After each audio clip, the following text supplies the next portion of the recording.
All right guys, let's dive into this unit now. But before we get started, full disclosure, this particular unit is kitted out with some of our upgrades. So I'll point those out as we go along.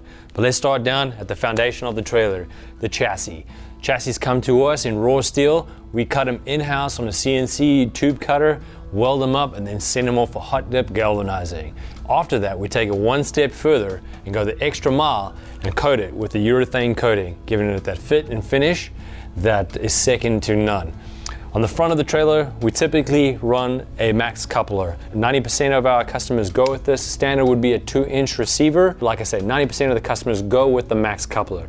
And the beauty of this articulating hitch is that as the vehicle twists and turns down the trailer just kind of sits behind it and doesn't want to pop off. And then on the vehicle side, it obviously has the other one that rotates both up and down. Moving back a little bit further down the trailer, we have a grub screw over here. And what that does is as you put in the receiver in the front, tighten that down, it'll take out any vibration and noise out of the hitch itself, giving you a lot smoother ride. All of the Turtleback trailers come equipped with a 7-pin connector. The beauty of those are that while you're down the trail, you are charging your batteries, and also standard electrical braking on all the Turtleback trailers. Moving on to the safety chains, we use a heavy-duty trailer safety chains designed for this application.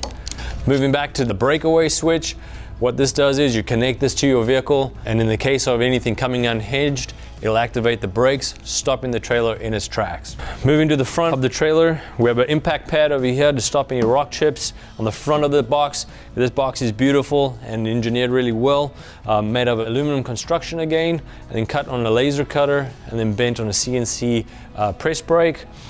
Opening this up again is a dual action lock, which sucks down nicely into the automated seals, keeping all the dirt, water out of your nose box. All the electrical equipment is housed in the front of the nose box. On the driver's side, we have the shore power charger for your battery system. Standard feature would be a single deep cycle 102 amp hour battery.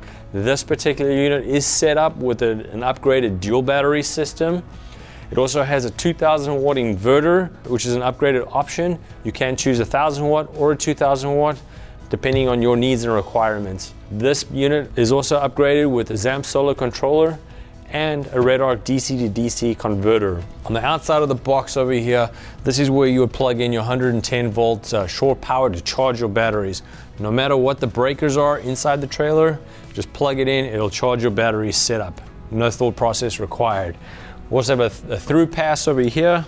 And the beauty of that is if you do run an inverter system, you can plug your 110 extension cord in there and then have your appliance set up outside, and your nose box is not required to be open all the time while you have something plugged into the inverter.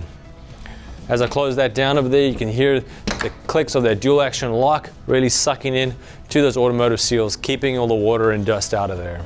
On the front of the unit over here, we have our shower compartment unit. Simply push down on the lever, open up the shower box, take the shower hose, quick connect to hook it up, hot and cold water adjustment right on the front over here.